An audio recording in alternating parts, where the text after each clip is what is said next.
आज से लगभग 2500 साल पहले भारत में मगध नाम का एक शक्तिशाली राज्य था। इस राज्य के महान राजा थे राजा बिंबिसार। वे केवल 15 साल की उम्र में मगध के राजा बने और उन्होंने अपनी राजधानी राजगीर में स्थापित की। राजा बिंबिसार बहुत बुद्धिमान और दूरदर्शी शासक थे। उन्होंने युद्ध के साथ साथ विवाह और कूटनीति से भी अपने राज्य का विस्तार किया। उन्होंने अंग देश को जीतकर मगध में मिला लिया, जिससे व्यापार और भी मजबूत हो गया। कहा जाता है कि राजा बिंबिसार गौतम बुद्ध के मित्र और अनुयायी भी थे। उन्होंने बुद्ध को वेणुवन नाम का बांस का वन उपहार में दिया था, लेकिन उनका अंत बहुत दुखद रहा। उनके ही पुत्र अजातशत्रु ने सत्ता के लालच में उन्हें कैद कर लिया और जेल में ही उनकी मृत्यु हो गई। फिर भी इतिहास में राजा बिंबिसार को मगध साम्राज्य का महान संस्थापक माना जाता है। 492 ईसा पूर्व मगध साम्राज्य अब नए राजा के हाथों में था।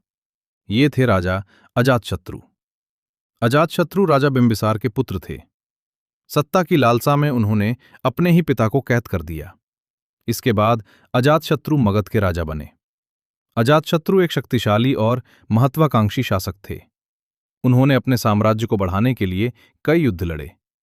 उन्होंने वैशाली के लिच्छवी गणराज्य के साथ लंबा युद्ध लड़ा। इस युद्ध में नई युद्ध मशीनों का भी उपयोग किया गया। आखिरकार अजातशत्रु ने वैशाली पर विजय प्राप्त कर ली। बाद में अजातशत्रु गौतम बुद्ध से भी प्रभावित हुए। उनके शासन में मगध साम्राज्य और भी शक्तिशाली बन गया। 460 ईसा पूर्व राजा अजातशत्रु का निधन हो गया। उदाइन 460 से 444 ईसा पूर्व मगध के हर्यंक वंश का राजा था। वो राजा अजातशत्रु का पुत्र और उत्तराधिकारी था। बौद्ध ग्रंथों के अनुसार वो भी अपने पिता की तरह पितृघाती माना जाता है। उदायन की सबसे बड़ी उपलब्धि थी पाटलिपुत्र शहर की स्थापना। उसने गंगा और सोन नदियों के संगम पर इस महान नगर की नींव रखी। उदायन ने मगध की राजधानी राजगृह से पाटलिपुत्र स्थानांतरित कर दी, क्योंकि यह स्थान व्यापार और सेना के लिए बहुत महत्वपूर्ण था। लेकिन बाद में अवंती के राजा पालका ने उसकी हत्या कर दी।